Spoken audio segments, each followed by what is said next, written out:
Conectate con nosotros. Contestador 5 254 2353.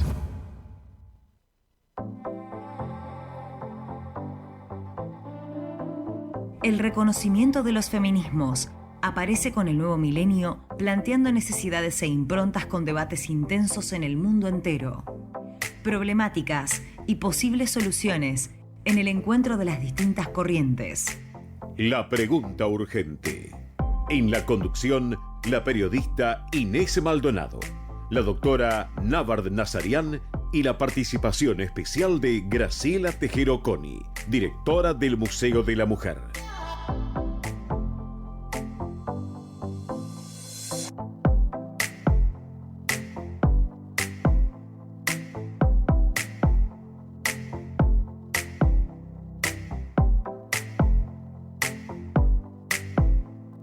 Hola gente, ¿cómo están? Acá estamos en la pregunta urgente. Soy Inés Maldonado. Hace rato que no me presento así y con mucha alegría de recibir de nuevo a Návard Nazarian, que nos acompaña después de haber transitado, bueno, la famosa enfermedad.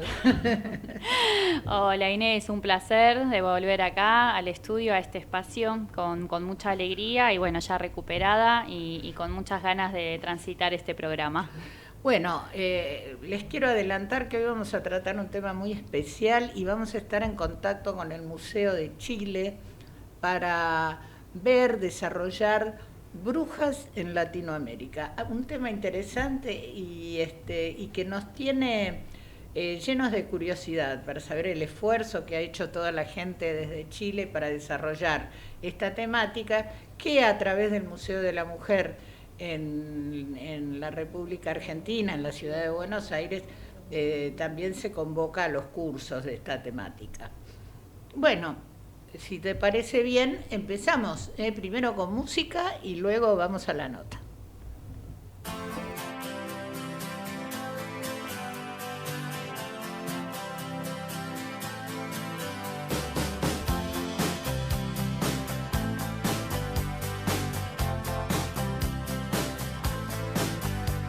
Well, I started out down a dirty road. Started out all alone, and the sun went down as I crossed the hill, and the town lit up. The world gets still. I'm learning to fly, but I ain't got wings. Coming down is the hardest thing. Well, the good old days may not return. The rocks might melt, and the seed may burn. I'm learning to fly, but I ain't got wings. Coming down is the hardest thing.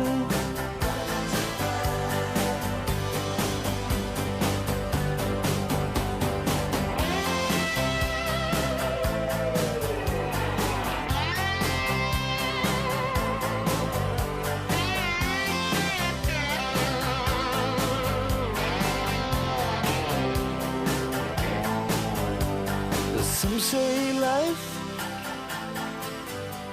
will beat you down and break your heart, steal your crown. So it started out for God knows where. I guess I'll know when I get there. I'm learning to fly around the clouds. But what goes up must come come down.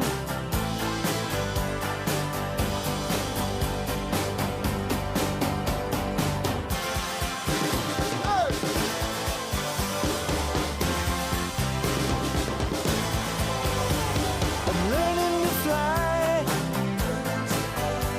but I ain't got wings. Coming down is the hardest thing. I'm learning to fly around the clouds, but what goes up must come down. I'm learning to fly.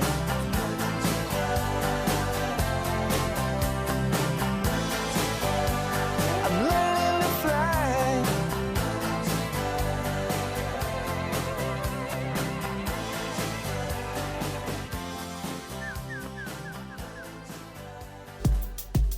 Comunicate por WhatsApp al 11 2756 4144. 11 2756 4144. Seguinos por Instagram, @La Pregunta Urgente.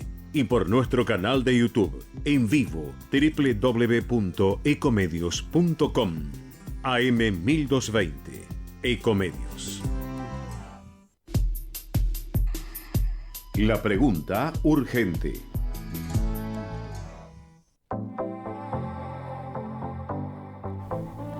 Bueno, acabamos de escuchar un temazo para bailar, Sebi, Sebastián, te lo dedico a vos, querido Tom Petty and the Heartbreakers, un temón para empezar a pensar en volver a danzar, ¿eh? Cuando pase todo esto, creo que muchos amigos nos vamos a juntar a compartir una noche divertida como las de antes. Bueno, como les adelanté hace un ratito, estoy preparando todas las posibilidades que tenemos para difundir algunos de los cursos que hace el Museo de la Mujer, y con mucho interés vamos a estar conversando con la directora del Museo de Chile y con la profesora que dicta los cursos, que es antropóloga, en un ratito. La idea de tratar este tema, como muchos otros, es de ver cómo se dieron determinadas situaciones en el ámbito latinoamericano, por ejemplo. Y en realidad nuestra intención de ir viajando y conociendo gente alrededor del mundo es aprender sobre políticas públicas y situaciones en la historia de cada pueblo, de cada etnia, de cada región, y ver de qué manera se fue construyendo los caminos de los feminismos. Es importante tener en cuenta que podemos aprender, conectarnos con distintas situaciones, civilizaciones, que nos permitan finalmente estar en contacto con nuestra realidad de hoy. ¿Cómo llegamos las mujeres a este momento? ¿Cómo se desarrollaron las diversas manifestaciones, pujas de poder, determinando las conductas que a lo largo de los años nos fueron llevando cada vez a descubrir y a lograr algunos avances? Falta mucho todavía, hay que seguir cargando con la mochila de la desigualdad y de la injusticia muchas veces, y no quiero dejar de nombrar en este momento el último femicidio que ocurrió hace horas, y la poca repercusión que ha tenido del lado de la ley. No sí en los medios quizás, y sí en las organizaciones, y aún del público en general. pero la verdad es que una solución no se vislumbra, no hay iniciativas que permitan tratar el tema de los femicidios en Argentina de una manera clara, con una política pública que dé resultados y que obtengamos finalmente una disminución en los casos y con el tiempo la desaparición de este tipo de situaciones de violencia. En un rato más, también con Navar Nazarian, vamos a desarrollar un poco de actualidad y tenemos la posibilidad de encontrarnos sobre la última media hora para, como dije, comentar lo que nos pasa y con la situación de la mujer en pandemia, que no solo pasa por la cuestión de la violencia por cuestión de género, sino también a través de situaciones o de conflictos que se generan a partir de las decisiones políticas. Y por supuesto teniendo en cuenta que estamos en pandemia, ¿no? Que algunas medidas son necesarias de tomar y que preservar la salud pública es importante, pero también hay que tener en cuenta el entorno y las cuestiones logísticas que cada distrito en el país pueda desarrollar. Como bien les decía, estamos atrapados todos en un problema de pandemia que no nos permite en realidad desarrollar un montón de actividades que nosotros teníamos naturalizado. Le recuerdo a toda la audiencia que estamos transmitiendo desde Ecomedios AM 1220 y que nos pueden también seguir a través de nuestras redes sociales, tanto en Facebook como en Instagram y en nuestro canal de YouTube. Sigan también a la radio, que tiene programas muy interesantes, y no sé si Gerardo nos va a avisar en un ratito cuando estemos dispuestos a comunicarnos con la gente de Chile. Estamos con problemas de conexión en este momento, pero vamos avanzando. Les voy a ir contando a quienes tenemos como entrevistadas. Va a estar con nosotros María Teresa Aedo Fuentes, doctora en literatura latinoamericana por la Universidad de Concepción, diplomada en Teología para Laicos de la Universidad Católica de la Santísima Concepción, con estudios de maestría de género, sociedad y políticas de Flaxo Prigep en Argentina. Exdirectora del Programa Multidisciplinario de Estudios de Género, PROMEC, de la Universidad de Concepción, Chile, y cofundadora y actual directora del Museo de las Mujeres también en Chile. Bueno, estás con nosotros, María Teresa, perdón la demora, ¿cómo estás? Hola, sí, estoy acá con Beatriz también. Muchas gracias por la invitación, un gran placer saludarlas y poder conversar. Bueno, voy a presentar a Beatriz Barra Ortiz, antropóloga social de la Universidad Católica de Temuco, educadora, feminista, magíster en arte y patrimonio por la Universidad de Concepción, Chile, cofundadora del Museo de las Mujeres de Chile y encargada del área de educación y pedagogías feministas. Bienvenida, Beatriz, un gusto saludarte. Hola, un gusto. Bueno, chicas, vamos a comenzar contándole a los oyentes cómo fue que se formó el museo y cuáles fueron sus objetivos. Bueno, nuestro museo nació en mediados, por ahí por agosto de 2018. Y Pero veníamos trabajando desde antes en distintos espacios el tema de la historia de las mujeres, la construcción colectiva de nuestra memoria, nuestra propia visión de la historia y decantamos en un momento dado, fue así como una especie de epifanía cuando nos encontramos con Graciela Tejero y una de sus compañeras del Museo de la Mujer Argentina en una conferencia, en un congreso de historia de las mujeres en Lima. Ajá. Entonces ahí se nos hizo así como que se nos cayó la teja o no, se nos cayó la chaucha, ¿no? Y volvimos a Chile con todo el empeño y ahí surgimos en el 2018 con un equipo multidisciplinario y también intergeneracional. Es decir, vamos desde los 20 años hasta los 70 y algo, ¿no? En un Claro. equipo de 10, 12 personas y la verdad es que ha sido difícil. No, a ver, esta tarea siempre es difícil porque siempre surgimos como un colectivo autónomo, Claro. ¿no? Ni bajo el amparo de la universidad, ni del Estado, ni de un partido, ni de nada, ¿no?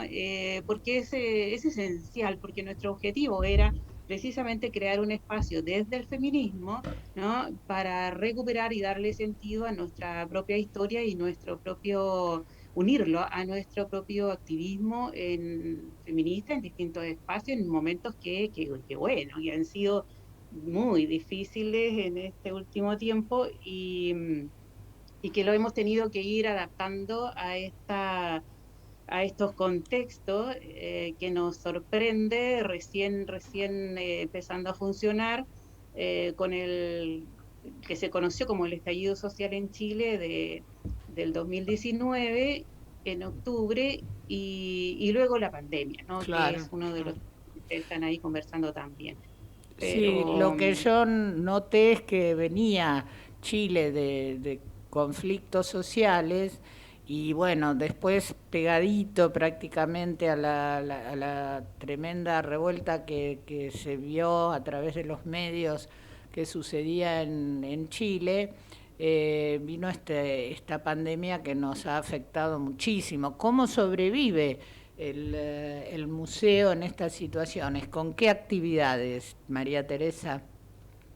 bueno, nos autofinanciamos, ¿no? Es una cuestión que le hemos encontrado como un poco el lado positivo, ¿no? Porque desde el 18 de octubre de 2019, que acá se suspenden ya muchas de las actividades presenciales o la posibilidad de reunirse, ¿no? En espacios comunes por el control policial, ¿no? Del movimiento social en Chile.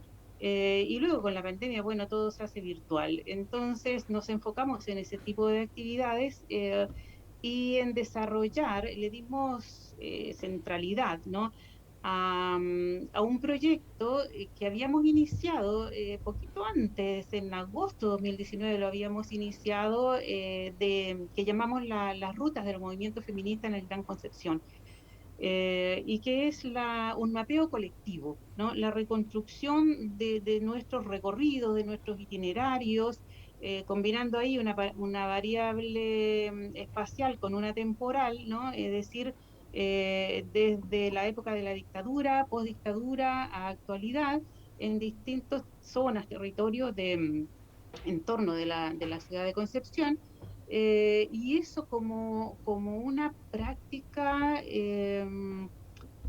no solo de reconstrucción colectiva de nuestra memoria de mujeres, sino también como una práctica política, ¿no? Cuando una discute, porque estamos hablando acá de saber y de poder, entonces cuando una discute cómo se visibilizan o se ocultan ciertos sujetos, ciertas historias, ciertos hitos, o se otorgan ciertos significados a la historia. Entonces tú estás en una discusión política ahí, ¿no? Claro. Y entonces le dimos, como digo, esta centralidad para poder como hacer más visible, explicitar incluso ante nosotras mismas y la diversidad, digamos, de grupos feministas acá que hemos atravesado épocas, hacer visible una tradición política del feminismo regional o de los feminismos regionales, ¿no? Claro. Y eso traspasarlo, transmitirlo, conversarlo, reconstruirlo entre generaciones también de mujeres. Bien, Y en torno de eso, claro, surge todo, surgen talleres, surgen prácticas claro, educativas, ahí Beatriz puede explayarse un poquito más, sí. surgen conversatorios, creación de material, publicaciones, etcétera. Beatriz, te paso un poquito el micrófono a vos para que nos cuentes tu mirada desde la antropología y nos ubiques un poco en esta cuestión dentro del ámbito chileno. ¿Me escuchás, Beatriz? Sí, súper, sí te escucho. Bueno, es bien complejo el escenario que estamos viviendo en Chile ya hace casi más de un año y medio, Ujú. con la revuelta de octubre del 2019, que marcó un antes y un después en el escenario político, pero también en nuestras vidas, en cómo nos cambió nuestra mirada, cómo tuvimos que reestructurar también lo que pensábamos, lo que fue surgiendo con esta movilización tan grande, tan importante, que cuestionó el modelo que tenemos en Chile, neoliberal, donde las personas en general estamos endeudadas, hay mucha precarización en torno al trabajo, a las viviendas, en general el costo de la vida es muy alto. Y Claro. eso empezó a estallar este tremendo malestar que lo estábamos vivenciando en nuestra cotidianidad y se empiezan a cuestionar por qué estamos viviendo así, qué está pasando. Y Claro, ahí entra un cuestionamiento más profundo a toda la herencia de la dictadura, sí, sí, a sus leyes, a las instituciones, a la misma constitución que teníamos heredada desde la dictadura del año 80. sí, sí, Entonces nos encontramos con un movimiento que marca una ruptura en el país y en ese movimiento el feminismo cumple un rol muy importante. Es claro, decir, que no podemos leer o comprender lo que pasó si no comprendemos cómo el movimiento feminista en Chile ya en los últimos años, sobre todo con el rol que tuvo en el movimiento estudiantil, un par de años antes a la revuelta, con distintas luchas también de las mujeres en torno a poder tener mejores condiciones de vida, poder poner fin a la violencia patriarcal que vivimos, se va conjugando y se hace parte como de este proceso mayor que está en el país. claro. Entonces, de algún modo, vemos que el feminismo se configura como una actora política relevante de estos cambios, de estas transformaciones y de estas nuevas propuestas que emergen en las calles, Claro, emergen, se van construyendo en asambleas, en cabildos, en claro. distintas instancias deliberativas, que era un gran problema que tenemos en el país, donde las personas en general sentíamos que no podíamos discutir, que todo se cocinaba en el Parlamento y no teníamos Ni ninguna voz ni voto. incidencia, Claro, ninguna claro, injerencia, claro. ni voz ni voto. Te Entonces, voy a toda interrumpir. Sí, esta perdón. movilización, Sí, sí, sí, adelante, adelante. en toda esta movilización se van conjugando eso, la emergencia del feminismo, de estos espacios de liberación, de las luchas también callejeras, de otros cuestionamientos que tienen que ver contra el neoliberalismo, como son el problema de los cuidados, la emocionalidad también de las personas. O sea, es un cuestionamiento más allá de la constitución que teníamos, sino que también de cómo estábamos viviendo, cómo nos estábamos relacionando, cómo cuestionamos el individualismo propio del neoliberalismo.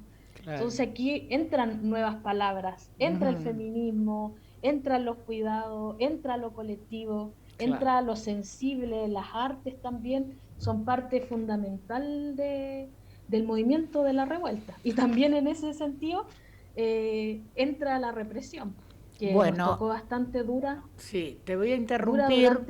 Tenemos tenemos que hacer un pequeño cortecito. No se vayan, ya seguimos con esta charla interesante. Hasta luego. Ecomedios.com AM1220. Estamos con vos. Estamos en vos. De chico, supe que no era hijo biológico de quienes me criaron. Durante años no hice nada con eso. Ya de grande, Vanina, mi compañera, me dijo que podía ser hijo de desaparecidos. Pero algo me frenaba. La culpa, el miedo. Luego nacieron mis hijas y pensé que no podía dejarles algo como esto sin resolver. Y me animé a dar el paso.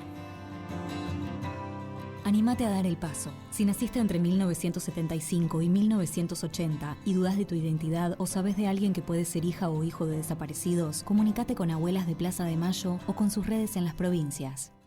En Vicente López seguimos trabajando para estar cada día más seguros. Por eso, seguimos invirtiendo en tecnología al servicio de la seguridad, sumando nuevas cámaras, renovando los chalecos de nuestras fuerzas, invirtiendo en cámaras portables y en más puntos seguros. Vivamos Vicente López. No aplaudamos al mosquito, combatámoslo en serio. Para combatir el dengue, el zika y el chikungunya, evitemos que los mosquitos piquen y se reproduzcan. Usemos repelentes, coloquemos tules en la cuna de los bebés y demos vuelta a contenedores para que no se acumule el agua. Si tenés fiebre alta, dolor de cabeza y dolor muscular, no te automediques y acudí al médico. Encontrá más información en argentina.gov.ar. Argentina Unida, Ministerio de Salud, Argentina Presidencia.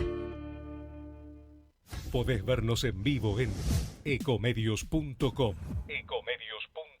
Contenidos audiovisuales.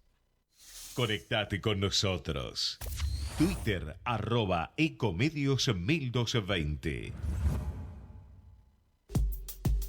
Comunicate por WhatsApp al 11 2756 4144. 11 2756 4144. Seguinos por Instagram @lapreguntaurgente y por nuestro canal de YouTube en vivo www.ecomedios.com. AM1220 Ecomedios. Bueno, seguimos en esta charla tan interesante con María Teresa Edo Fuentes y con Beatriz Barra Ortiz. Y a ellas dos les quiero presentar a mi compañera de programa, Navar Nazarian, es abogada y va a intervenir en esta charla. Después de lo que nos plantearon, lo que nos contaron, de lo que ocurrió en Chile, de cómo se desarrolló la idea del Museo de la Mujer de allí, me gustaría entrar en un tema que me resultó interesante, que era conocer el tema de las brujas en Latinoamérica. Están desarrollando una serie de cursos que son muy interesantes de conocer. No sé quién quiere tomar la palabra, Beatriz o María Teresa. Bueno, ese tema, ¿no?, de las brujas en América Latina es también una idea que nos ronda de hace mucho tiempo. Cuando yo trabajaba en la universidad, profesora de literatura, mi área específica era la literatura colonial. Entonces, claro, en los programas en general de todas las asignaturas, pero también de la literatura colonial, las mujeres como que no existían, ¿no? Entonces mi interés fue siempre investigar cuál era la posición de las mujeres en la sociedad colonial y relacionarla con la situación de las mujeres en aquel mismo periodo en Europa, ¿no? Debía haber una conexión, pero no había ninguna información sobre eso. Entonces, ahí mi pasión por el archivo, ¿no?, y todo se conecta ahí con la idea de museo, me llevó a profundizar y a investigar y a recopilar material sobre eso. Y bueno, es una parte de la historia de las mujeres que no se sabe, ¿no? Cuando proponemos el curso, que empezamos en conjunto con el Museo de la Mujer Argentina el año pasado, la gente pregunta, bueno, pero ¿había brujas en América Latina? O sea, como algo muy, muy sorprendente, ¿no? Y sí, claro que las había, pero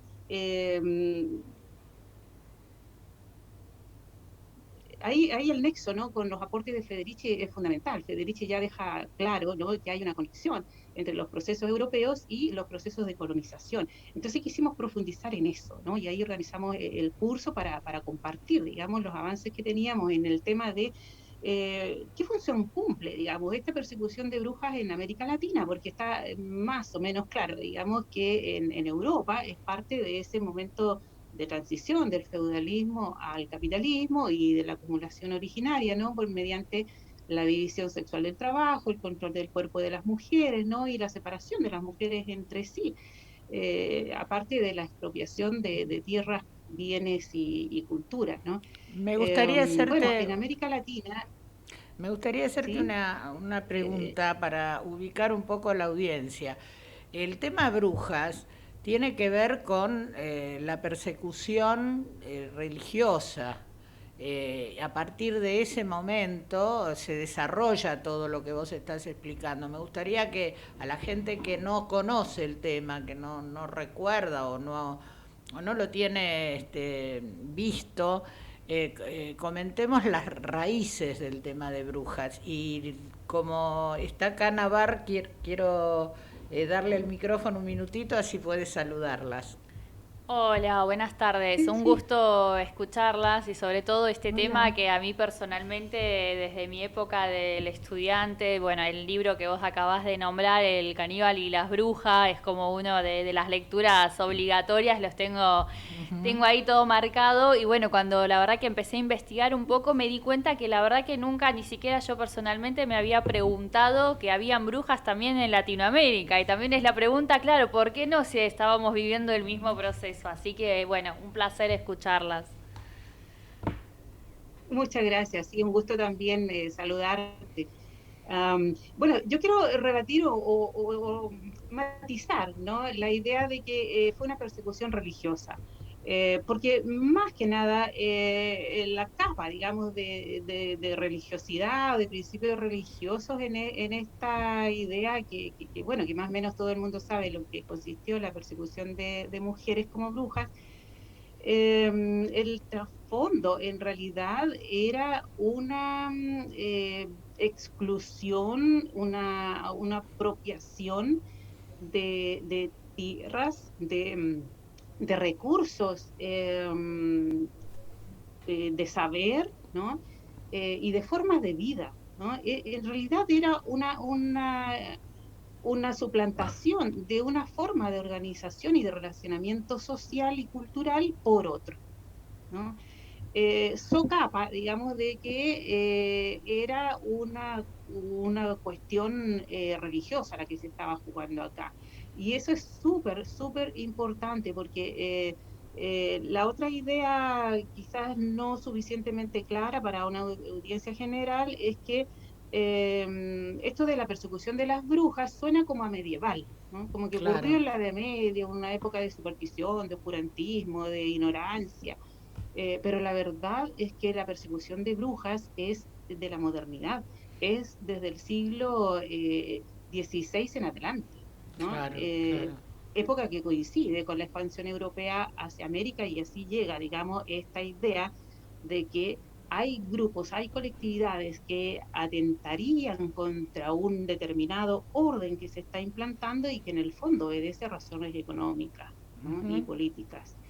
Entonces, el nexo está en precisamente la coincidencia, ¿no?, de la intensificación de la persecución, de la visión de que las brujas son una suerte de amenaza para la sociedad, ¿no? En el fondo, que las mujeres con saberes propios, con colectivos propios, con lugares propios, ¿no?, dentro de sus comunidades, son una amenaza para un orden establecido, que no es otro, digamos, que el orden patriarcal capitalista. Entonces, en América, ¿qué ocurre? Bueno, que esas ideas se ponen en práctica esta vez para controlar y erradicar, ¿no?, formas de vida de comunidades originarias, indígenas, luego mestizas, ¿no?, donde las mujeres también tenían un rol clave, ¿no?, Claro. en el desarrollo y la transmisión de saberes comunitarios, ¿no?, y una visión, una relación con el entorno, con la naturaleza, en fin, que también se trata de deslegitimar, ¿no?, Claro. de desplazar por otra que viene en la producción económica, la instalación de Sí. horarios para explotar los bienes naturales, no para relacionarse armónicamente con ellos, sino que para aprovecharlos económicamente y quitarlos, ¿no?, de los recursos con que contaban las comunidades latinoamericanas para llevar esa riqueza a Europa, ¿no? Entonces es Podemos, necesario implantar todo un sistema de control, de disciplinamiento. Sí, ¿Sí? me gustaría intervenir un poquito y comentar con Beatriz si existen algunos casos, ejemplos que podamos dar a la audiencia, más específicos.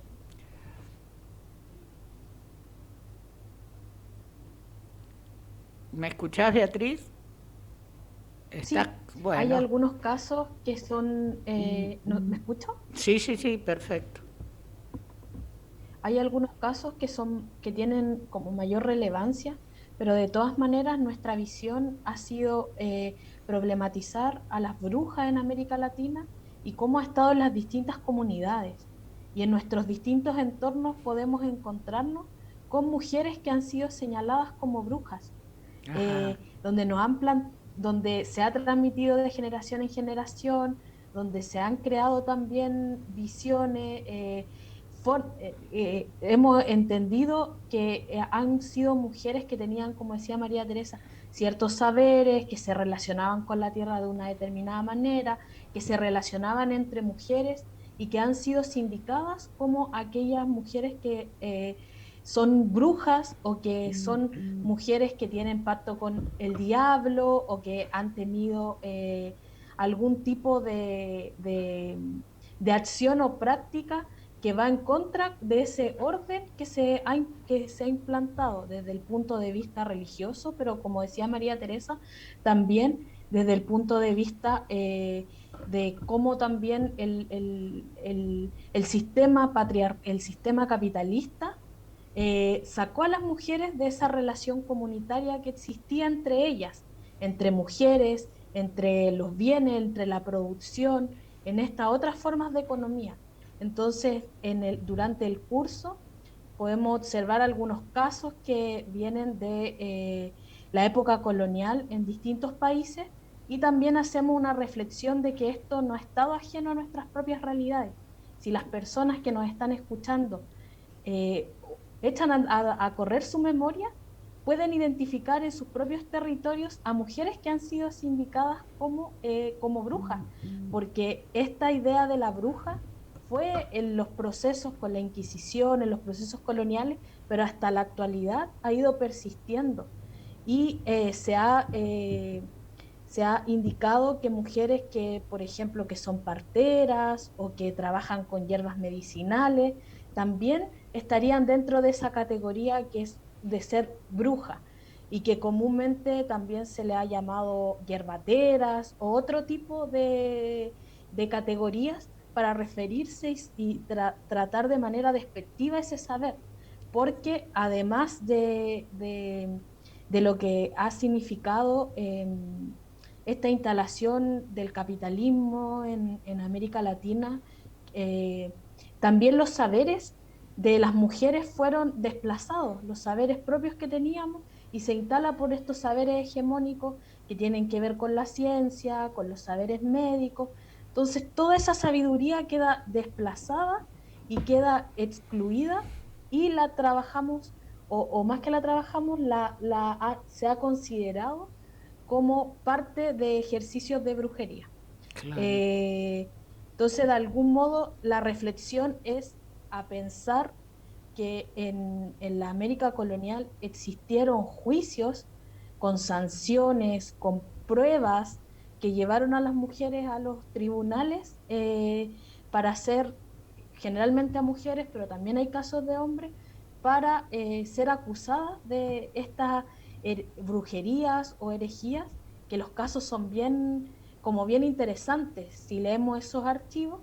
Y por otra parte, pensar que esto no ha parado, sino que hasta la actualidad podemos encontrarnos con distintas formas de cacerías de brujas.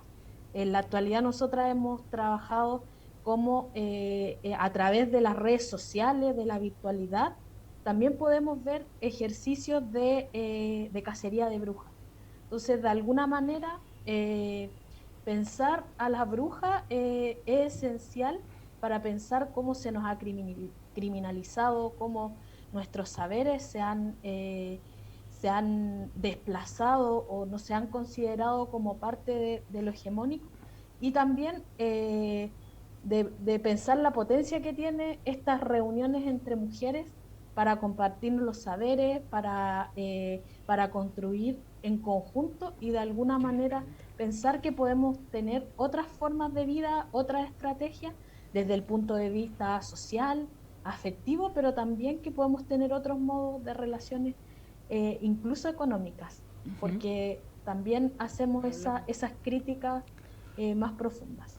Bien. Beatriz, te hago una consulta, como para poder, digamos, más que nada para la audiencia, tener que distinguir, digamos, algunas características del proceso de la caza de brujas en Europa y lo que se vivió acá en Latinoamérica, ¿como cuáles serían?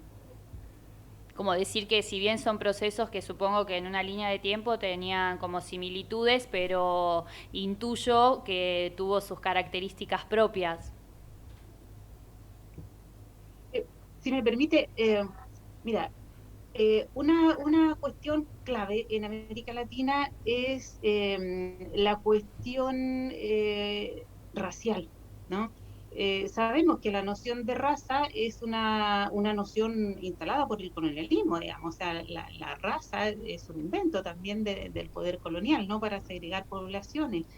Y en el caso de América Latina eso va a ser clave porque recordemos que hay un sustrato indígena, ¿no? de pueblos originarios que a la llegada de los españoles comienzan un proceso de mestización, ¿no?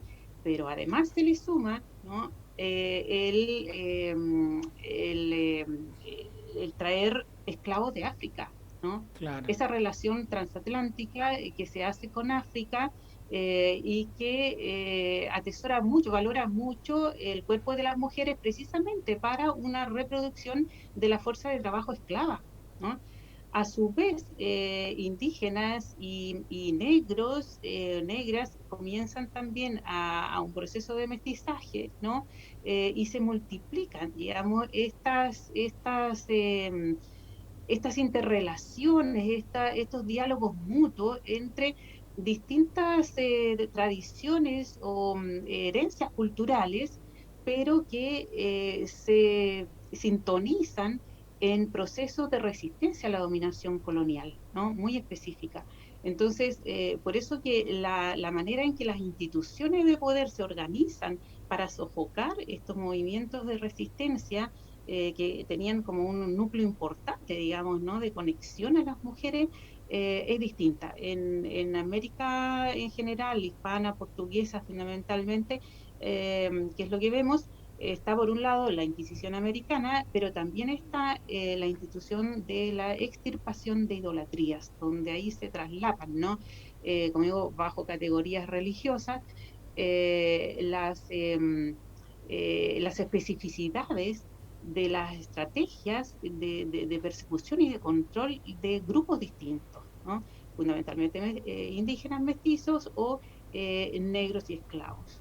Entonces, y claro, las mujeres, y ahí hay una cosa bien interesante a la que aludía de alguna forma también Beatriz, porque las mujeres de estos distintos grupos etnoculturales tenían mucho más vinculación y hacían mucho más sinergia de lo que era tolerado, digamos, ¿no? Por este sistema de control, incluso con mujeres blancas, ¿no? Mujeres de los conquistadores.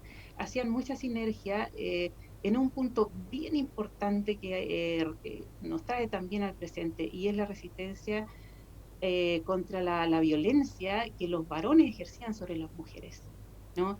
Los Muy varones interesante. ejercían sobre las mujeres españolas, pero también las mestizas, las indígenas, siempre explotadas sexualmente, violentadas sexualmente, ¿no? Y se apoyaban mucho mutuamente para resistir eso. Entonces, muchos de los embrujos, de los amuletos, etcétera, que se transmitían, ¿no? Eran para neutralizar esa violencia masculina y machista.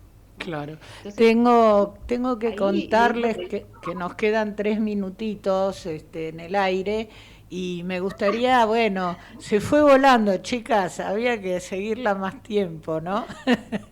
Me gustaría conclusiones, chicas, 1 minuto y medio cada una.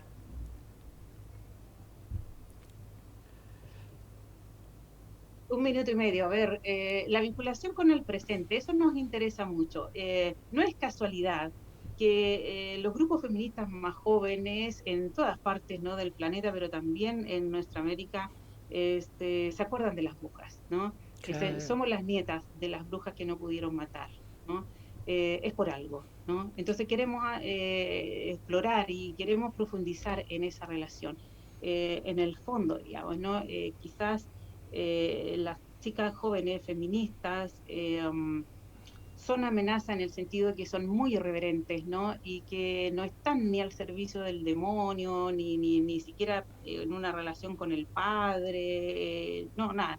Son muy autónomas, ¿no? Sí, sí. Y eso es un valor, eso es una potencia, y es por eso que se aplica sobre ellas, reeditadas, ¿no?, muchas estrategias de estigmatización y de descalificación, incluso por redes sociales, que asocia a la feminista con la bruja.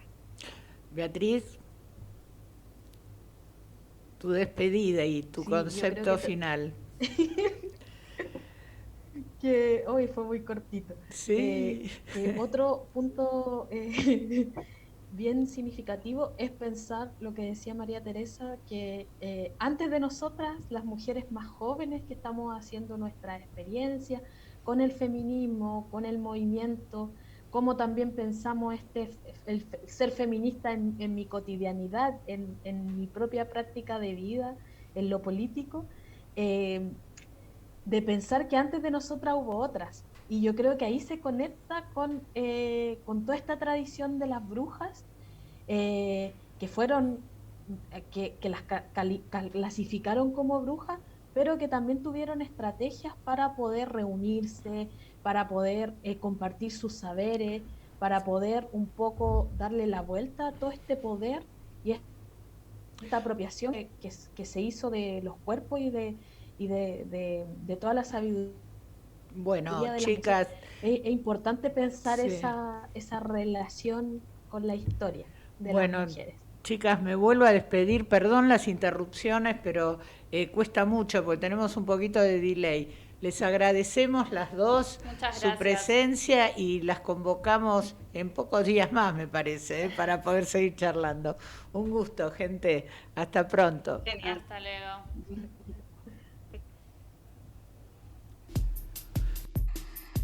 La pregunta urgente.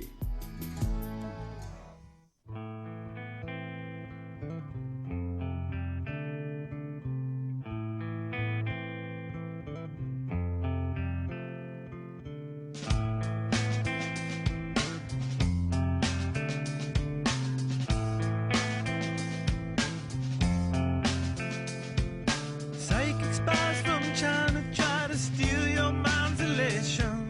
And little girls from Sweden dream of silver screen quotation.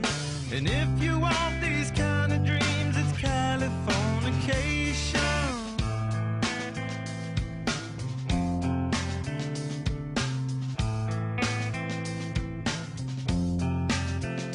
It's the edge of the world station. The sun may rise in the east, at least it's settled in a final location. It's understood that Hollywood sells Californication.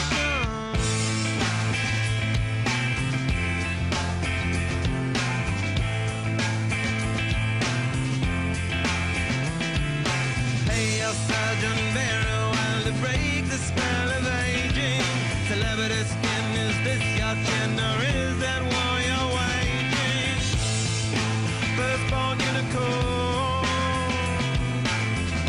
hardcore softcore. Dream of Californication. Dream of Californication.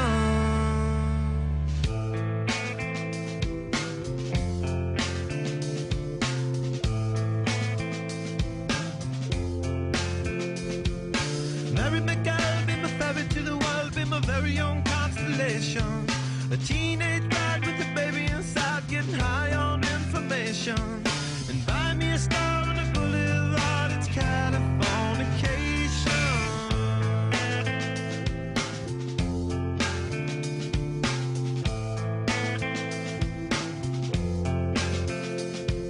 Space may be the final frontier, but it's made in a Hollywood basement. In Cobain, can you hear the spheres singing songs off station to station? And Alderon's not far away, it's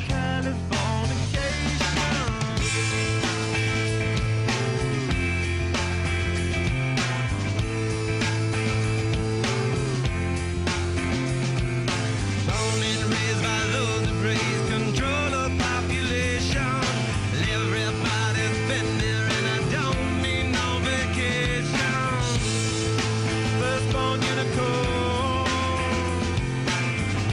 hardcore softcore. Dream of Californication. Dream of Californication. Dream of Californication. Dream of Californication.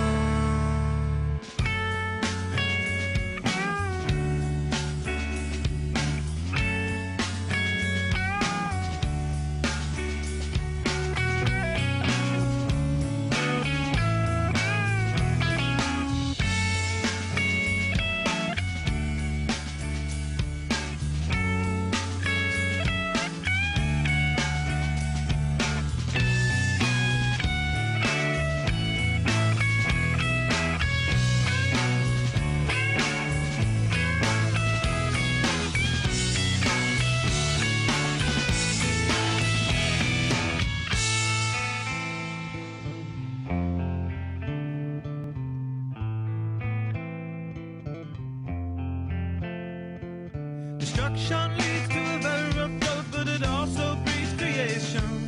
An earthquake's out to a girl's guitar, that's just another good vibration. And tidal waves couldn't save the world from Californication.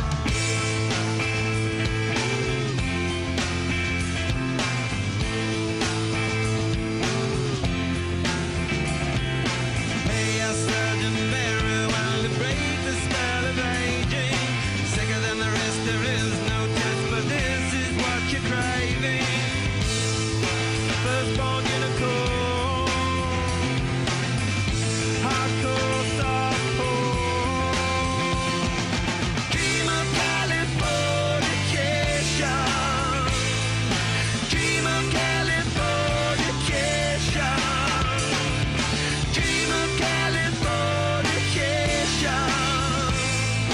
Dream of Californication. Desde Buenos Aires, transmite LRI 224, AM 1220, Ecomedios. Econoticias. Toda la información al instante. Muchas gracias. Cuando falta un minuto para las 18 horas en la República Argentina, en la ciudad de Buenos Aires, tenemos un atardecer con el cielo prácticamente despejado y una temperatura que en estos momentos alcanza los 22 grados. Últimos datos del coronavirus oficiales que llegan desde el Ministerio de Salud luego que la propia ministra Carla Bisotti afirmara que la Argentina está atravesando el peor momento de la pandemia. El gobierno confirmó que durante las últimas 24 horas hubo 25.932 nuevos casos de COVID en el país. Se informaron además 291 nuevas muertes, con lo que la Argentina superó el triste récord de las 60.000 víctimas fatales. De acuerdo al parte diario del Ministerio de Salud, ¿qué sucede con las camas de terapia intensiva? Una de las preocupaciones del sistema sanitario ante la imposibilidad de atender pacientes si se llegara a desbordar aún más la situación. La ocupación de camas de terapia sigue en alza y se ubica en un 75,4%. A nivel nacional está en 65,5%, esto es en todo el país, con un total de 4.492 pacientes que están en terapia intensiva en estos momentos. El nuevo informe se conoce en medio de un alza de contagios.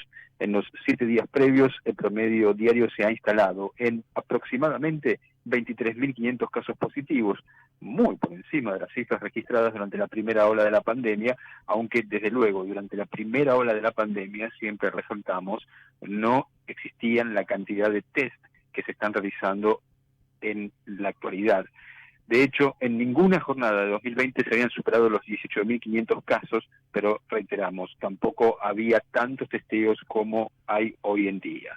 Los casos del día indican que Buenos Aires también nuevamente ha estado al principio de la lista de contagios, seguido por la ciudad de Buenos Aires, y también han crecido las infecciones en Córdoba, Entre Ríos, Formosa y Jujuy.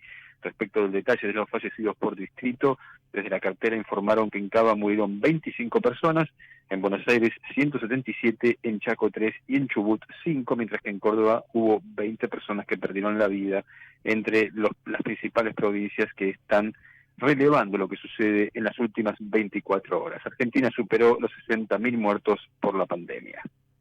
En la próxima hora estaremos escuchando al presidente Alberto Fernández, que participó de un encuentro entre naciones iberoamericanas. Allí hizo un fuerte reclamo por las Islas Malvinas y desde luego haremos una reseña de todo lo que ha sucedido en ese encuentro internacional. En Buenos Aires, un informe de Tony Deramo. La mejor información pasó por Econoticias, ecomedios.com. Convivir es cuidarnos. Legislatura de la Ciudad Autónoma de Buenos Aires. Desde Buenos Aires, transmite LRI 224, AM 1220, Ecomedios. Llegó MGN Salud, medicina privada. MGN Salud es más servicio, más beneficios y excelente atención con los mejores médicos. Llama a MGN Salud al 4629-3351 y aprovecha tus aportes. Recordá, 4629-3351. Con MGN Salud todo es más fácil. Superintendencia de Servicios de Salud, www.sssalud.gov.ar, 0800-222-72583. RENEM número 117924. La Cámara de Comercio Italiana en Argentina ha creado la categoría de socio digital para que desde la distancia las empresas pymes y profesionales puedan acceder a oportunidades comerciales, cursos online y asesoramiento gratuito en comercio exterior, economía, créditos y legales. Comuníquese al 011-481-65900, 011-481-65900 o enviando un mail a ccibaires@ccibaires.com.ar. Asóciese, los esperamos. Podés vernos en vivo en ecomedios.com. Contenidos audiovisuales. Conectate con nosotros. Línea directa 4-325-1220. Voces de nuestra gente, desde todos los territorios, en la pregunta urgente. Bueno, hace como un año escuchamos Californication con The Red Hot Chili Peppers y ahora estamos con una nueva entrevista con Janina Waldhorn. integrante de la campaña nacional por el derecho al aborto legal, seguro y gratuito de Argentina. Es docente de la materia optativa que se llama Acceso a la interrupción del embarazo en Argentina, aportes de las ciencias sociales y el activismo feminista. Esto se dicta en Sociales de la UBA y es perteneciente a la red de cátedras de las universidades públicas nacionales por el derecho al aborto. Es licenciada y profesora en trabajo social de la UBA. ¿Cómo estás, Yanis? Hola, ¿cómo están? Buenas tardes a todas, todes. Bueno, Janina, estamos con mi compañera, la co-conductora, que es la doctora Navar Nazarian, y las tres vamos a charlar un poquito sobre el funcionamiento de la nueva ley sobre aborto. Me gustaría que nos cuentes vos tu mirada y después vamos profundizando. Bueno, la ley fue promulgada hace muy poquito, empezó a funcionar a fines de enero. La realidad es que tuvimos en algunas provincias algunas reacciones de fundamentalismos religiosos, conservadores, que intentaron decir que sus constituciones provinciales estaban a favor de la vida, iban en contra de la ley. Se han destrabado esas situaciones, particularmente hubo situaciones que nos preocuparon en Córdoba, en Chaco y en San Luis, algunas vinculadas también con la ESI, ¿no? Con el acceso a la educación sexual integral. En todas hemos tenido la posibilidad de tener respuestas colectivas, desde litigios estratégicos de abogadas feministas hasta regionales de la campaña nacional por el derecho al aborto, que se han organizado y se han presentado ante el Poder Ejecutivo de cada provincia a decir: es una ley nacional, es de orden público, tiene que aplicarse, su jerarquía es superior a lo provincial, no puede haber ninguna normativa que vaya en contra. Y bueno, eso en cuanto a lo provincial, ¿no? A pensar las provincias. Después está el acceso más cotidiano y más concreto, y ahí estamos, como les diría, en un estado de alerta todavía y revisando y monitoreando cada situación. La realidad es que el mapa, si hay que pensarlo así en términos generales, donde está más complicado el acceso es en el NOA y en el NEA. Ajá. Por un lado, por la cantidad de profesionales disponibles antes a garantizar la interrupción legal del embarazo y ahora la interrupción voluntaria del embarazo.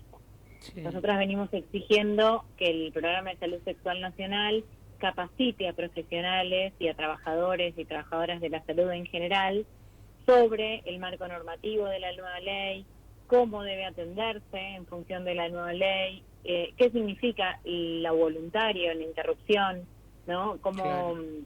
¿Qué significa? Que la atención cambia, ya no es tener que explicar por qué una quiere interrumpir su embarazo, sino es que es voluntario, no hay que dar ninguna explicación, cómo se garantiza incluso las consejerías post-aborto. Bueno, ahí hay mucho trabajo todavía para hacer, muy abierto. Hay una exigencia que es nacional, el Programa de Salud Sexual Nacional, y hay una exigencia que tiene que ver con lo que cada provincia y cada jurisdicción pueda llegar a avanzar y hacer. La provincia de Buenos Aires a principio de enero sacó un protocolo de atención que fue súper interesante porque marcó un poco el terreno en función de poder dar tranquilidad, si lo queremos decir de alguna forma, a les profesionales de la salud que atienden interrupciones voluntarias del embarazo, de cómo hacerlo. Eso marcó un precedente para el resto de las jurisdicciones. No es necesario que se haga, no es que cada provincia tiene que hacer su propio marco normativo de atención, pero bueno, eso facilitó. Y a lo otro que estamos muy, muy, muy atentas es a la objeción de conciencia. Claro. O sea, que forma parte de la ley, está en el articulado, nuestro proyecto original presentado por la campaña no lo tenía. Sabemos que es un obstáculo concreto en la atención, sabemos que una va a atenderse y puede encontrarse con un profesional, una profesional de la salud que no conoce y que la juzgue y que la trate mal, claro, porque va en contra de sus principios morales, nuestras decisiones, y entonces ahí es donde entra en juego una dilación en el acceso al derecho, instituciones enteras que pueden negarse, todavía no hay ninguna institución que se haya declarado en contra oficialmente. Pero bueno, ahí nosotras vemos que hay una complejidad y aparte la leemos en términos ya macros, ¿no? De las italianas, las uruguayas han tenido muchísimos problemas con la objeción de conciencia. Sí, sí. Bueno, eso es un poco, Claro. no sé, lo que ustedes digan, por donde quieran seguimos. Sí, me gustaría puntualmente hablar sobre lo que ocurre en las provincias del NOA, por ejemplo, y qué estrategias se pueden desarrollar para alcanzar a colaborar con las chicas que están en esta situación y con un ambiente tan cerrado como sucede en esas provincias. Bien, en el NOA es importante aclarar que cuando decimos NOA no incluimos a Jujuy, porque Jujuy, extrañamente está teniendo muy buena implementación de la interrupción voluntaria de embarazo. Extrañamente o como debería ser en realidad, no nos tendríamos que extrañar cuando las cosas funcionan. No hay NEA. Por un lado, tenemos que hay pocas profesionales de la salud y pocas profesionales de salud interesados o con voluntad o con formación para garantizar el derecho.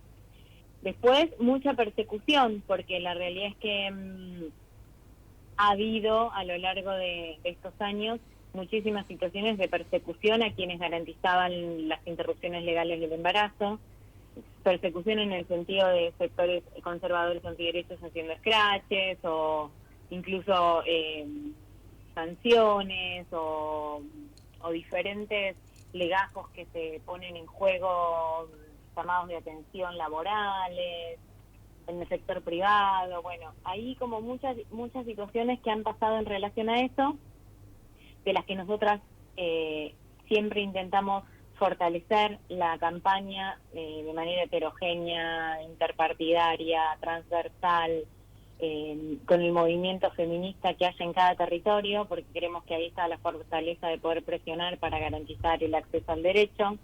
Entonces, cuando nosotras creemos ahora que la campaña tiene una tarea que es fundamental, que es garantizar el acceso a la ley, informar sobre las características de la ley, que no haya ningún tipo de dilación en el acceso al derecho, y entonces ahí, cuando aparecen obstáculos, por un lado está lo que el territorio pueda presionar, pero por el otro lado está federalmente lo que nosotros podemos replicar para presionar para que se acceda. Y ahí es donde entran la posibilidad de hacer convocatorias a las casas de las provincias o hacer pedidos al programa de salud sexual para que informe, para que capacite, para que fortalezca a las profesionales que garantizan. Me preocupa en esta aclaración que hiciste, es que si no se llega tarde, porque hasta que se moviliza todo y una persona que fue a reclamar su derecho al aborto y como vos decías, las tratan mal, no le dan solución, ¿de qué manera, vuelvo a preguntarte, de qué manera se puede empezar a organizar algo que sea más efectivo, ¿no? Porque últimamente recibimos algunas consultas o a través de nuestro WhatsApp sobre, y por eso te marqué mucho el NOA, porque fueron desde allí los llamaditos que tuvimos. Diciendo que bueno, que no habían tenido acceso y se les fue pasando el tiempo a un embarazo que no deseaban, y que la solución que encontraban era trasladarse en un momento tan complicado como el que vivimos de pandemia a otras ciudades sin tener una posibilidad muchas veces económica o de poder regresar, ¿no? Mira, nosotros nos encontramos en este momento como revisando y relevando esas situaciones y pidiendo que se contraten más profesionales, que se capacite, que se hagan campañas de difusión sobre los alcances de la ley, por un lado. Sí. Después, por otro, ante ciertas situaciones que ameritan la intervención concreta, sí, trasladando a compañeras o a personas gestantes a que interrumpan su embarazo sin dificultad y tratando de que no haya obstáculos. Claro. O sea, en lo urgente, y estamos haciendo eso, esa es la realidad. Después tenemos las socorristas en red que están en todo el país como estrategia concreta de acompañamiento que sigue funcionando. La red de profesionales de la salud tiene una base de datos que se puede acceder de forma... Consultar, claro. Consultar, y hay en todas las provincias lugares amigables a donde poder acceder.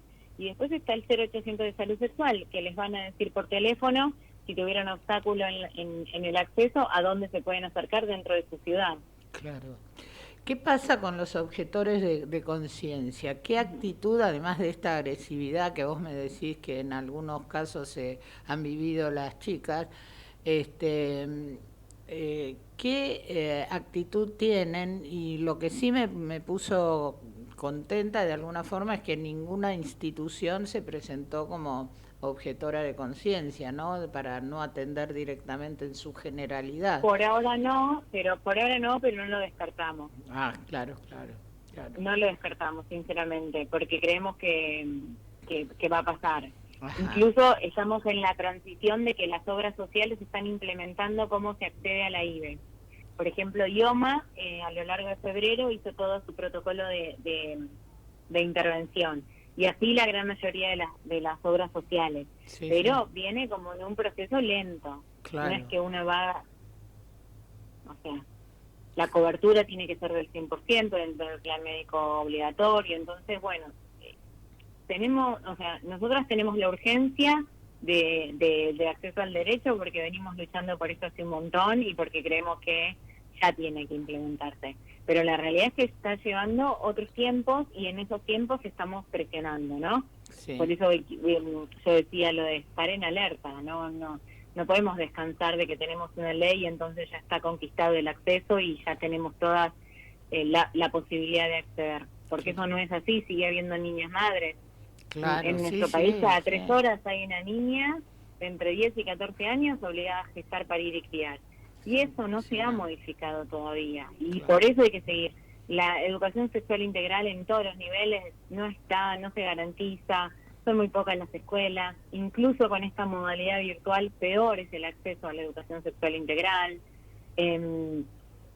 Tenemos presas por abortar en nuestro país, ni siquiera tenemos claro el número de presas, porque la realidad es que no tienen una causa que esté caratulada presa por aborto. Entonces, hay que investigar cada provincia, la situación de las cárceles, por cuáles son las razones, las complicaciones obstétricas por las cuales se las procesó, están presas, cómo liberarlas en función de la ley. Estamos trabajando muchísimo en eso también, porque la realidad es que con la ley no tendría que haber ninguna presa. Sí. El otro día caminando por la calle encontré carteles que pedían la liberación de las mujeres que están detenidas por haberse hecho abortos clandestinos, ¿no? En su momento. Es altísimo el número de presas en no sabía eso, mirá qué interesante. Y encima está totalmente atravesado por la pobreza y por la vergüenza y la culpa. Qué bárbaro. Entonces, las mujeres que están presas por abortar, que nosotras hemos logrado registrar, son pobres, todas, el 100%. Y la otra realidad es que la mayoría no quiere casi hablar por vergüenza, por culpa, por miedo a lo que pueda pasar en ese territorio donde habita con su familia, con su núcleo familiar. Entonces es mucho el trabajo que hay que hacer. Es mucho lo que hay que construir y descolonizar de nuestras cabezas en función de este nuevo marco normativo que tenemos y al que accedimos con la lucha. Te hago una consulta. En el caso que hayan tenido, digamos, en la red algunas estadísticas desde que se promulgó la ley y está en vigencia, digamos, si tenemos algunos números de cómo viene funcionando, sean, digamos, en los centros de salud o el 0800. Y después la otra pregunta, sé que se fueron presentando en algunas provincias amparos, si sabemos en qué situación judicial se encuentran esas causas, si ya, digamos, fueron archivadas o todavía siguen en curso. Bueno, en relación a números oficiales de acceso a la IVE, no hay porque tenemos menos de 3 meses de que la IVE esté implementada. O sea, no hay forma de tenerlo. Lo que sí tenemos es el registro desde la red de profesionales de la salud en cómo se está accediendo, cómo se han implementado las nuevas historias clínicas, cómo se accede a la medicación, la circulación y la compra de medicación por parte de las provincias, las mesas de trabajo en muchas provincias entre el Ejecutivo, el Programa de Salud Sexual y los movimientos sociales. como para garantizar el derecho. No pasa en todas las provincias, pero ha pasado en casi 5 o 6 provincias. Entonces, desde ahí hay como un avance que estamos viendo, pero todavía no se puede balancear. Claro. Sería irresponsable decirte que aumentó el 100% la demanda, porque no, eso no es así, y encima estamos en un contexto recontra particular, donde de vuelta hay que salir a decir que la salud sexual es no entra en cuarentena, y que si alguna tiene alguna situación de necesitar acceder a un método anticonceptivo, o si alguna tiene alguna necesidad de acceder a una interrupción legal del embarazo, una interrupción voluntaria del embarazo, tiene que ir, no tiene que pedir permiso especial, no tiene que cuidar, no tiene que entrar al cuidar. Es esencial el acceso a este servicio. Porque hay que volver a decirlo ahora que vuelve una cuarentena, otras fases, ¿no? Otras restricciones, y parece como que dejó de ser importante el acceso a la salud sexual. Claro. ¿Sabés Eso lo que...? por un lado. Sí, perdón, no, quería agregar un tema que mencionaste así al pasar, que es mucho más difícil a través de las clases virtuales poder dictar clases de educación sexual integral. Y quería saber tu opinión y qué se puede proponer para mantener el interés y mantener lo poco que se fue avanzando, ¿no? Es muy difícil, y lo que está pasando es que les docentes más comprometidos están garantizando educación sexual integral en sus niveles, y el resto no, porque la realidad es que pasó eso. Yo soy docente de superior, de un terciario en Provincia de Buenos Aires, en Gleus, Mirante Brown, y docente en la UBA en sociales. Y la realidad es que se hacen jerarquizar contenido en función de la virtualidad. Claro. Y entonces, al jerarquizar contenido, depende ya de la docente o el docente de qué contenido de su materia jerarquiza.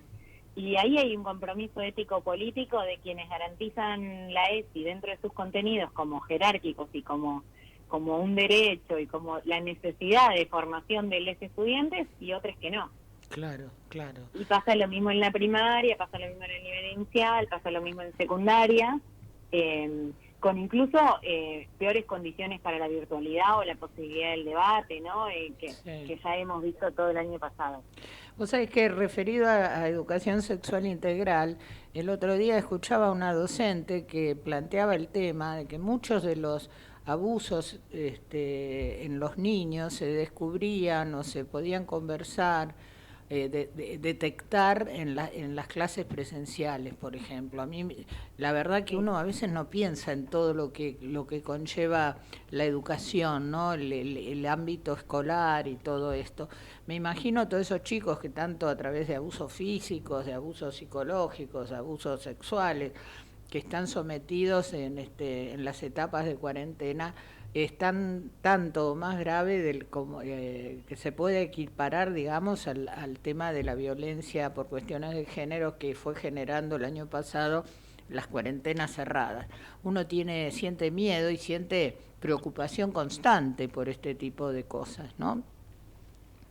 Violencias, abusos, abusos sexuales dentro de la familia, con la familia extensa, un montón de cosas que pasaban en el aula que tenían que ver con el diálogo y con el encuentro y con la posibilidad de un juego, de poner una canción.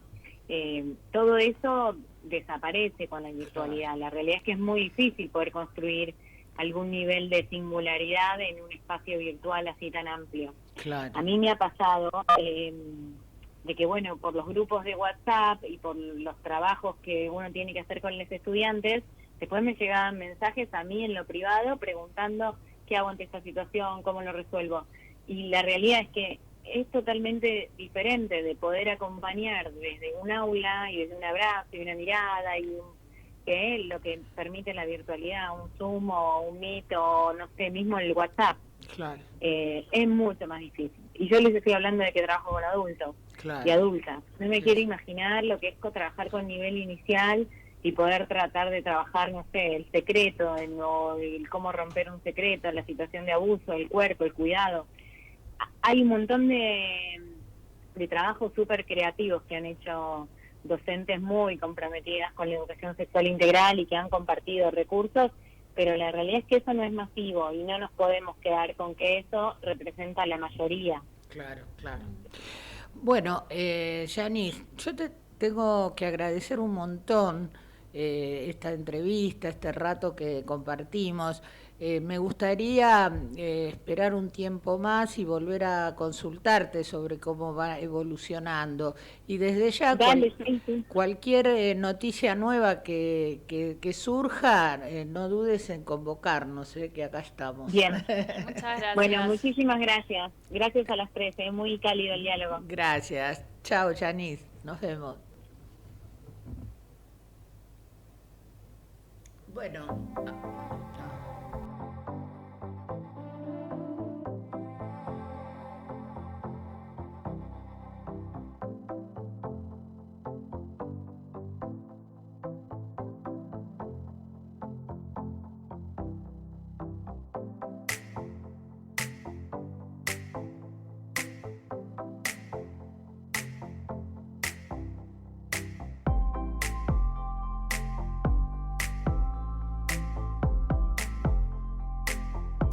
Desde Buenos Aires, transmite LRI 224, AM 1220, Ecomedios.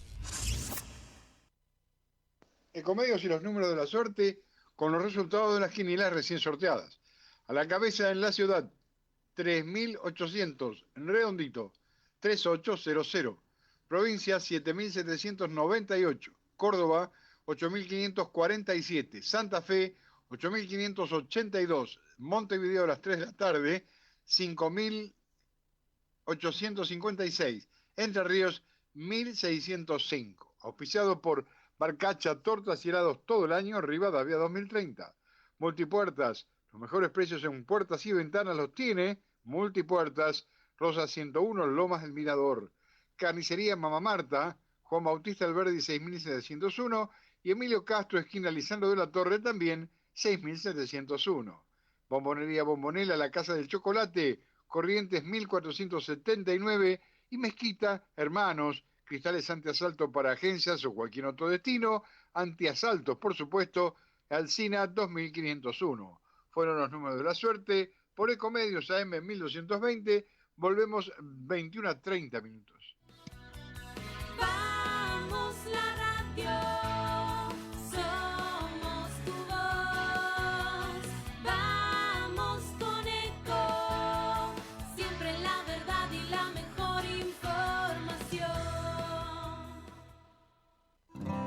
De chico, supe que no era hijo biológico de quienes me criaron.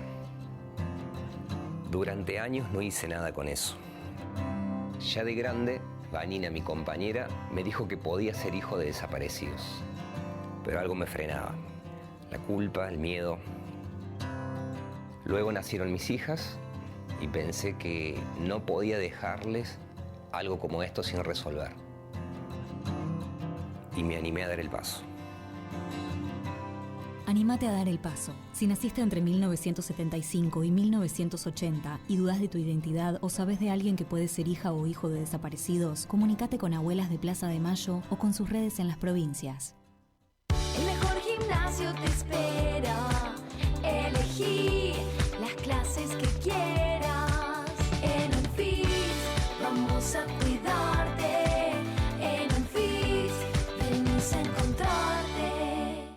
Podés vernos en vivo en ecomedios.com. Contenidos audiovisuales. Conectate con nosotros.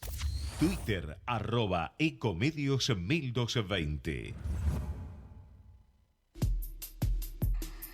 La construcción de los feminismos en nuestra historia. La pregunta urgente.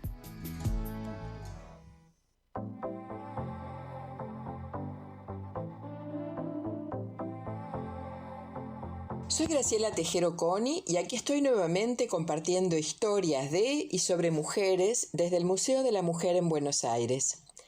Les traigo hoy relatos sobre la Casa de Brujas, de ayer y de hoy, de Europa y América Latina. La Casa de Brujas fue un proceso gradual de varios siglos.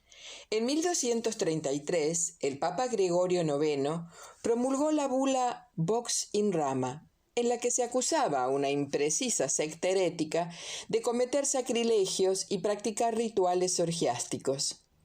En 1484, el Papa Inocencio VIII, en la bula Summis Desideratens Affectivus, formuló la condena radical de quienes cometieran actos diabólicos y ofendieran la fe cristiana. Los juicios de Salem, en Massachusetts, Estados Unidos, en el siglo XVII, son bien conocidos gracias a la literatura y el cine. 200 personas fueron acusadas de brujería y 20 perdieron la vida. Pero en realidad, Europa fue el principal escenario de la gran cacería de brujas. Se estima que entre 40.000 y 60.000 fueron ejecutadas entre el siglo XVI y XVII. En lo que ahora es Suiza, por ejemplo, hubo aldeas que fueron arrasadas enteras. En la Alemania actual, el número de ejecuciones se calcula que fue de unos 25.000. Solo en Lemgo, en el noroeste de Alemania, desde 1628, más de 200 mujeres y 5 hombres fueron quemadas en la hoguera. En esta ciudad, actualmente, funciona un museo, la casa del alcalde de las brujas, en referencia a un cazador de brujas que vivió allí en el siglo XVII. Muchos varones fueron juzgados y ejecutados por brujería, pero el 85% o más fueron mujeres.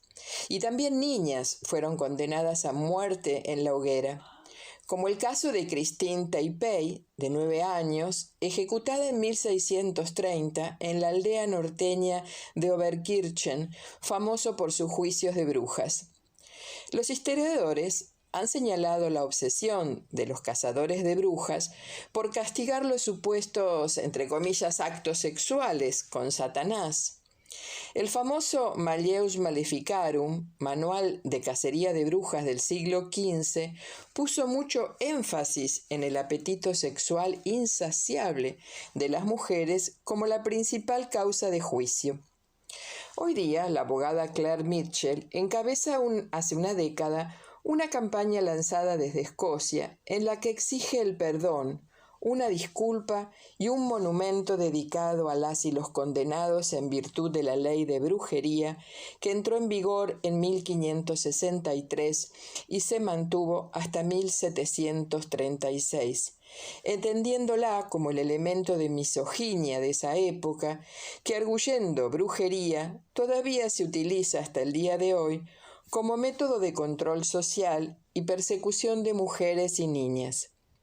Recientemente, la campaña colocó 3 placas conmemorativas en un sendero costero patrimonial alrededor del histórico pueblo de Culross. El monumento conmemora a 380 mujeres de comunidades locales que fueron encarceladas, torturadas, ahorcadas y luego quemadas. Hace 2 años se dieron a conocer los planes para un monumento en el sitio de entierro de Lilias Adier, quien murió en prisión en 1704 mientras era obligada a confesar que había tenido relaciones sexuales con el diablo. También las activistas en Irlanda abogan por el reconocimiento en honor a las víctimas de los juicios por brujería en su país. Así, se vienen creando memoriales y placas para las víctimas de los juicios por brujería en toda Europa y Estados Unidos. América Latina, por el contrario, espera ese resarcimiento, pues reescribir la historia no es fácil, aún ante una clara injusticia. Aquí la pérdida de libertad para las naciones americanas que impuso la conquista europea trajo también la erradicación de sus creencias y costumbres, que implicó la imposición de grados de patriarcado hasta entonces desconocidos. En América eran frecuentes el cacicazgo de mujeres o formas de cocacicazgo entre ambos sexos. El conquistador europeo, por el contrario, impuso la exclusión política de las mujeres. De manera similar, operó la persecución a la idolatría.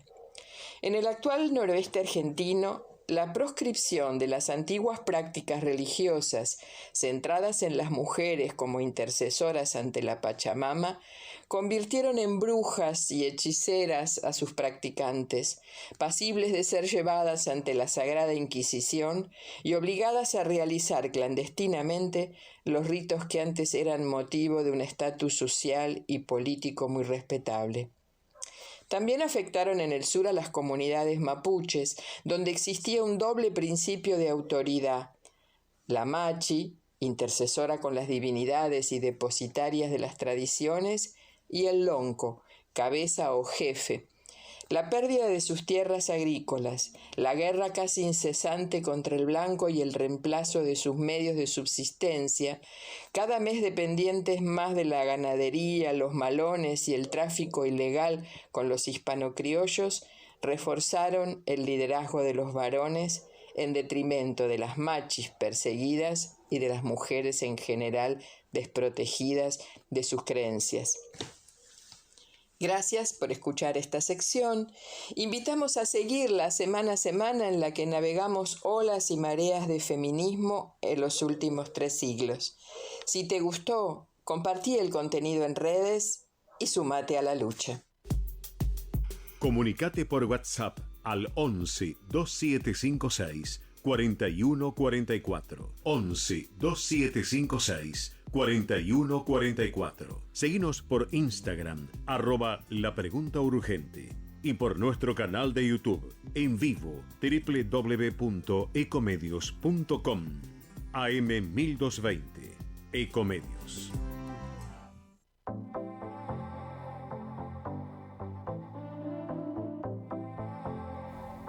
Bueno, seguimos acá en la pregunta urgente y haciendo una especie de raconto, ¿no?, del programa de hoy. Navar, ¿qué te pareció la primera etapa de nuestras entrevistas del día de hoy?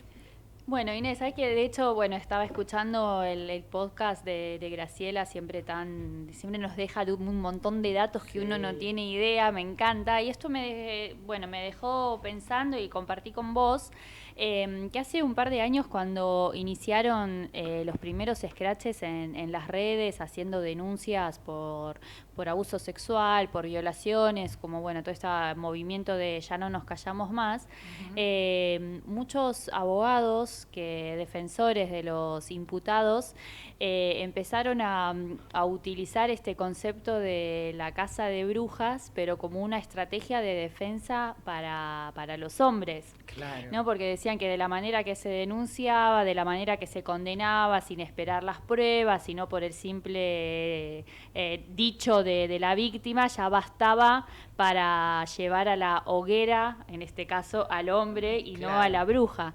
Claro. Y esto un poco la reflexión va porque que los hombres son mucho más estratégicos en ese sentido, como para buscar herramientas de defensa hasta en cuestiones que son nuestras, tan propias como fue la cacería de brujas. Y me parece que nosotras tenemos que tener en cuenta este tipo de estrategias y ser mucho más astutas en los momentos que tenemos que, no solamente hablando de lo penal, sino en general como estrategias de poder plantear nuestros temas.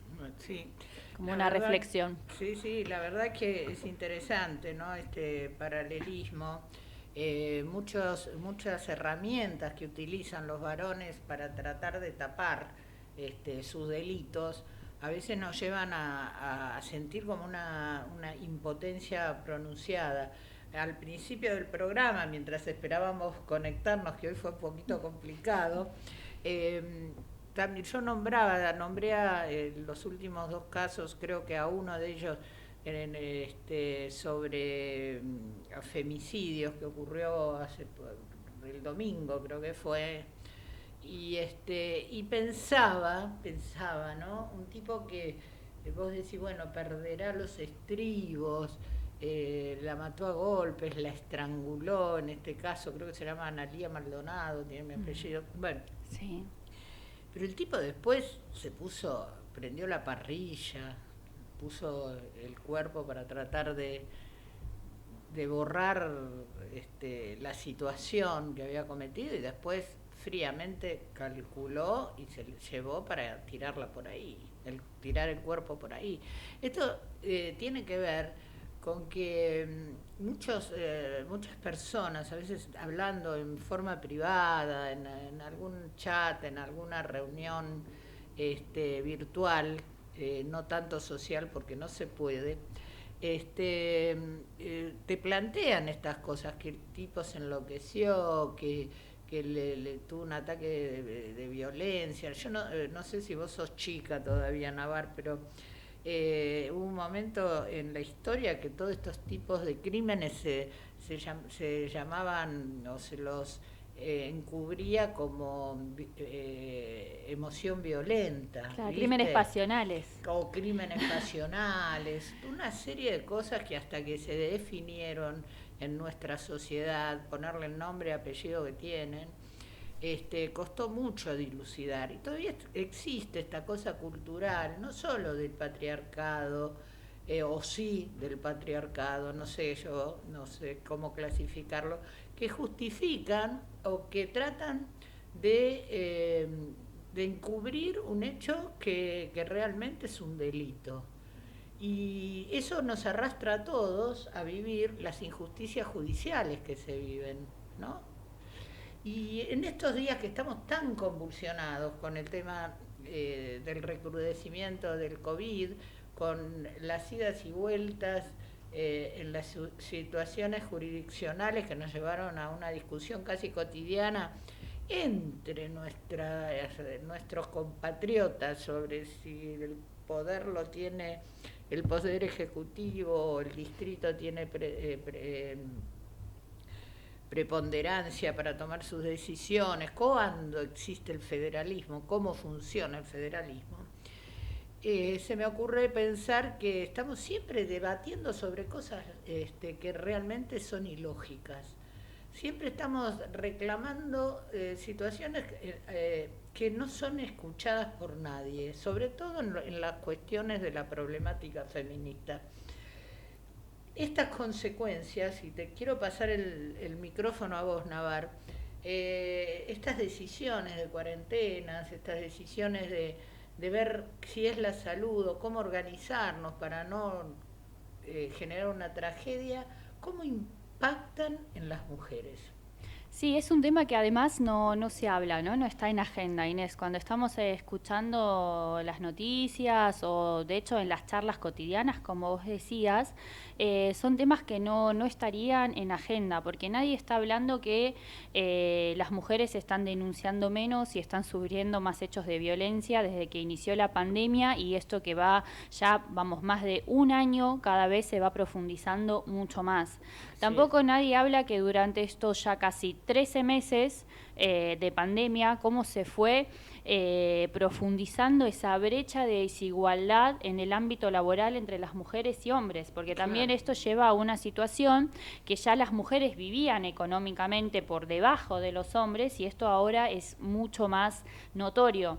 Estaba leyendo hoy que vamos a tener desde el año pasado a hoy más de 23 millones de mujeres pobres en Latinoamérica, digamos. Yo me imagino, porque aparte son mujeres, son madres, muchas veces son las personas que mantienen el hogar, por lo cual cuando hablamos si educación presencial o educación virtual, me parece que en el medio nos perdemos la discusión que mientras los chicos tienen que tener clases virtuales, los hombres no dejan sus trabajos o no están con sus computadoras al lado de sus hijos, sino que son las mujeres que muchas veces tienen que renunciar, o son las que no pueden realizar un teletrabajo, o son las que pierden esos lugares jerárquicos, porque eso les lleva a estar mucho más horas haciendo teletrabajo, y con los chicos de esta manera virtual no pueden llegar a compatibilizar, por lo cual son discusiones que nos tenemos que ser nosotras, que los tenemos que poner en agenda, porque ya sabemos que vamos a vivir con esta pandemia, con esta situación mundial, varios meses más, y mientras estamos viviendo con esta situación hay cuestiones que yo creo que hay mujeres que ya van a quedar totalmente fuera del ámbito laboral, por lo cual tenemos que volver a poner en agenda y empezar a discutir cómo vamos a hacer para cuando una vez termine esas mujeres puedan volver a la economía, sea del hogar, sea dentro del país, ¿no? Claro. Mira, estos días, como se desató una situación que tiene cierta profundidad en las cuestiones de las decisiones. Y no quiero entrar en qué es lo que está bien o lo que está mal, qué había que haber hecho, qué no había que haber hecho. Yo quisiera utilizar la racionalidad un poco, que tiene que ver con esto de la sorpresa que fue vivir el comienzo de la pandemia y las medidas desesperadas que uno trató de llevar adelante, aún a costa de grandes sacrificios, como bien decís, dejar de pertenecer al sistema, quemarte todos tus ahorros, todo en pos de tratar de ganar tiempo y organización del Estado para guiarnos en los próximos meses. El que soñó, el que pensó que una pandemia duraba un año y que se iba a solucionar, estaba, digamos, fuera de la realidad. Sabemos que las pandemias duran años, son 7.500 millones de personas en este momento las que viven en el mundo, y que para que se pudiera erradicar esto van a pasar varios años en que tiene que circular la vacuna constantemente para lograr contenerla, ni siquiera erradicar. Entonces, cuando yo hablo de racionalidad, hablo sobre la posibilidad que tiene el Estado de, en los momentos en que baje esta ola, va a bajar también, podamos planificar de qué manera se van a cerrar las cosas, cómo se organiza cada territorio, qué funcionamiento tiene cada territorio. Esto del AMBA, que es tan discutido, de juntar la capital con el conurbano bonaerense, no es lo mismo, no está bueno, aunque sea un lugar donde se intercambian situaciones laborales, va y vienen 2-3 millones de personas por día, es lógico pensar que hay una interacción. Pero hay una gran diferencia. El territorio de la capital federal y la cantidad de habitantes permite una mejor organización porque somos menos. Claro. No porque seamos mejores, porque no, somos menos y cuesta menos organizar las escuelas, por ejemplo, los vacunatorios o lo que fuera, y no tener 10, 12, 13 millones de personas como tiene la provincia de Buenos Aires, claro, y el conurbano, el asentamiento gigantesco que hay. Entonces, todas estas disputas generalizadas de cada decisión del Estado, que por otro lado tiene la obligación de cuidar la salud de todos, y a veces impulsados por cuestiones políticas, que todo es política, una decisión es política, una decisión de estudiar es política, una decisión de cuidar la salud es política, una decisión de ayudar en un barrio es una decisión política. No hay que tenerle tanto miedo a esta palabra. A veces trae como consecuencia una irritación total en la sociedad, y hay que bajar los decibeles. Primero, el conflicto es entre la ciudad de Buenos Aires y el gobierno nacional, en dos ámbitos. Uno, no es que se cuestiona todo el DNU, no se cuestiona el cerrar los restaurantes, el cerrar el funcionamiento comercial a las 7, 8 de la noche. Se cuestiona una situación que en apariencia el Estado porteño tiene bajo control, que es incomparable a lo que sucede en la provincia de Buenos Aires, que no es por mala voluntad, sino porque es tanta la gente que hay. Es muy difícil que haya escuelas en el conurbano bonaerense que puedan asistir niños a 10 cuadras.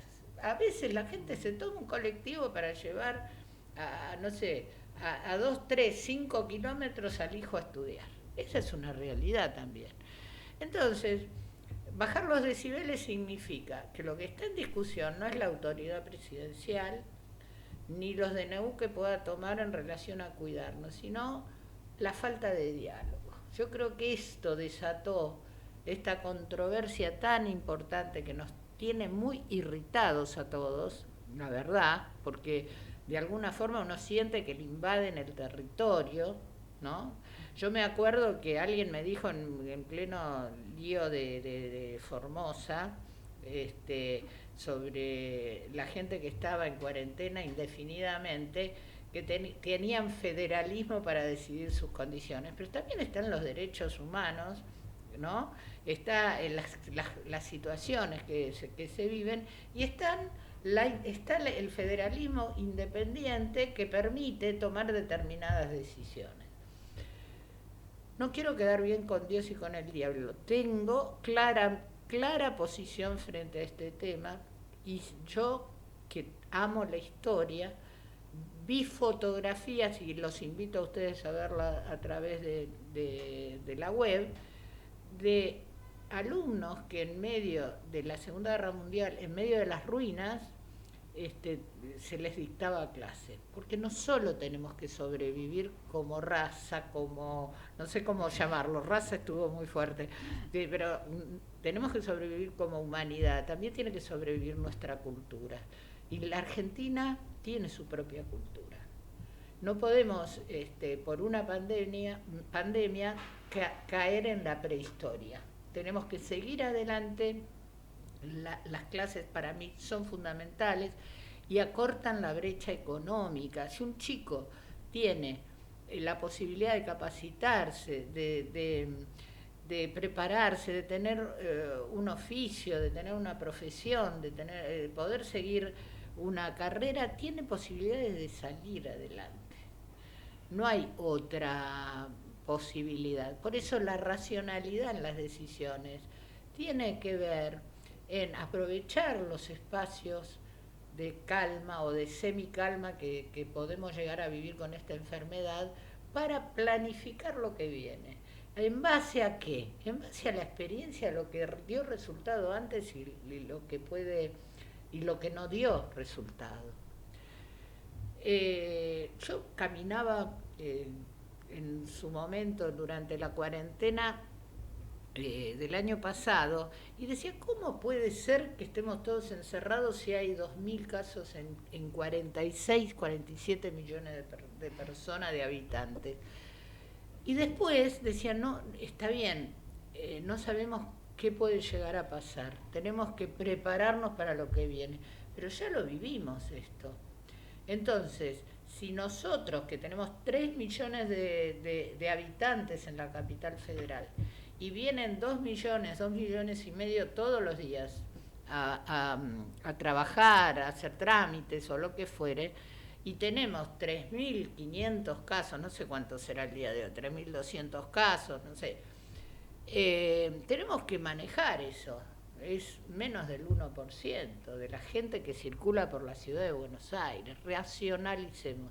Ahora, no es loco lo que propuso el presidente de cerrar a determinado horario, porque no hacía caso nadie.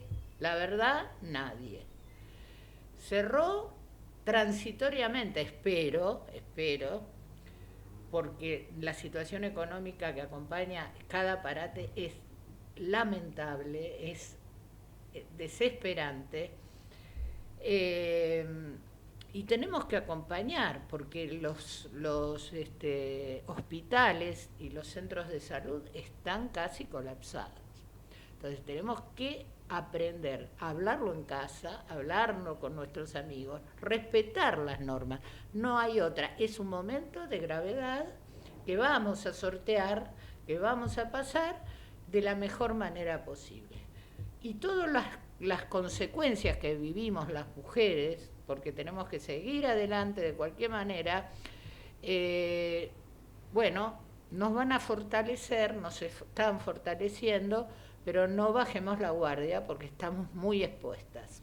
Así es, Inés, totalmente de acuerdo con tus palabras, y simplemente quisiera agregar que tenemos que llegar a la etapa donde lo que tiene que prevalecer es la responsabilidad individual y la responsabilidad social de cada uno, porque más allá de las restricciones que no pueden ser de manera definitiva, tenemos que aprender a convivir con la enfermedad, y la única manera de poder salir es apelando a digamos, a la responsabilidad de cada uno y el compromiso.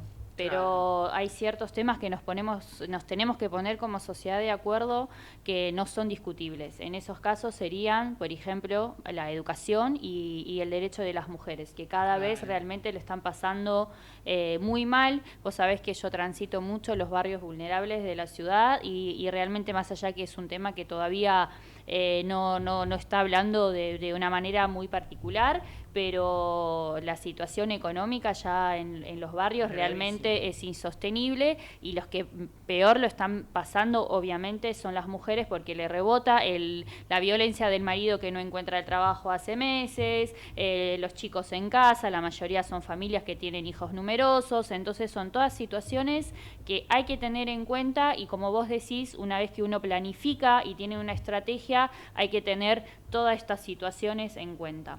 Para terminar, porque ya nos quedan 2 minutitos para el final, lo que quisiera resaltar es lo siguiente: cada vez que nos unimos las mujeres para lograr objetivos, y cuando la sociedad se une, hoy tendría unas ganas, si tuviera más tiempo, de contarles algunas cosas revolucionarias del rock and roll, que es interesante de saber, pero cada vez que nos unimos logramos cosas, y debemos lograr transmitir un control sobre esta enfermedad, que se cumplan las pautas de cuidado en este momento, y también organizarnos todas de tal manera de empezar a luchar por nuestra seguridad, tanto sea en lo físico, en lo emocional y en lo laboral.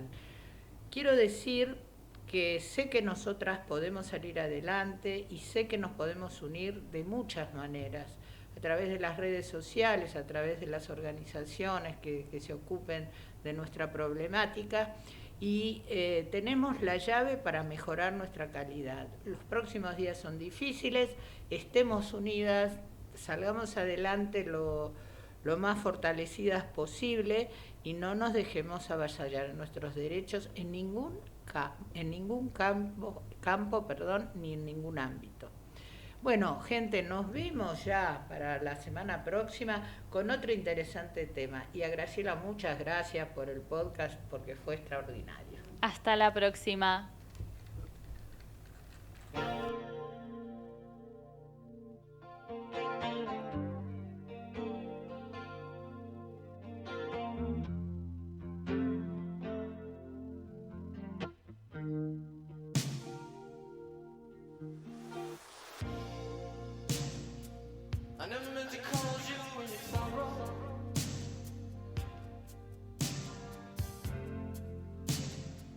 Never meant to call you